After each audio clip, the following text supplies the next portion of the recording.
ముఖ్యమంత్రి రేవంత్ రెడ్డి గారిని మరి ఏదైతే తెలంగాణ రాష్ట్రంలో త్వరలో జరగబోయేటటువంటి పంచాయతీ ఎన్నికల్లో వికలాంగులకు జనాభా తమాషా ప్రకారం రాజకీయ రిజర్వేషన్ కల్పించాలని చెప్పేసి భారత వికలాంగుల పరిరక్షణ సమితి ఆధ్వర్యంలో ఈ రోజు చెండూరులో మరి వికలాంగుల సమాజాన్ని విస్మరిస్తున్నటువంటి చెయ్యి పార్టీ ముఖ్యమంత్రి రేవంత్ రెడ్డి తీరును నిరసిస్తూ ఈ రోజు చెప్పుల దండలు మెడలు వేసుకొని మా వికలాంగుల సమాజం నిరసన వ్యక్తం చేస్తుంది.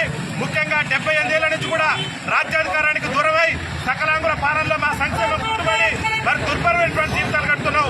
మాకు కూడా గ్రామ పంచాయతీ నుంచి మొదలు పెడితే పార్లమెంట్ వరకు కూడా రాజకీయ రిజర్వేషన్ కల్పించాలని చెప్పేసి ఈ రోజు మరి చెయ్యి పార్టీ ముఖ్యమంత్రి గారికి చెండూరు వేదికగా చెప్పులు మెడలు వేసుకొని మా యొక్క నిరసన తెలియజేస్తున్నాం. రాష్ట్ర ముఖ్యమంత్రి గారికి చలనం కలగాలి. వికలాంగుల సమాజం తెలంగాణ రాష్ట్రంలో అనేక సమస్యలతో అల్లాడిపోతుంది. అధికారంలోకి వస్తే అదే నెల నుంచి 6,000 పింఛన్ అన్నాడు, నేటి వరకు కూడా పింఛన్ పెంచలేదు. అధికారంలోకి వస్తే వికలాంగుల అట్రాసిటీ చట్టం అమలు చేస్తానన్నాడు, తెలంగాణ రాష్ట్రంలో అట్రాసిటీ చట్టం సమర్థవంతంగా అమలు చేయడం లేదు. అధికారంలోకి వస్తే ఆర్టీసీలో వికలాంగులకు ఉచిత ప్రయాణం అన్నాడు, నేటి వరకు ఉచిత ప్రయాణం కల్పించడం లేదు. ఇవాళ రాష్ట్ర ముఖ్యమంత్రి గారికి మేము ఈ చెప్పుల దండలేసుకుని మెడలో ఈ చెండూరులో తెలిపే నిరసన చూస్తేనా రాష్ట్ర ముఖ్యమంత్రికి వెంటనే చరణ కలాలి.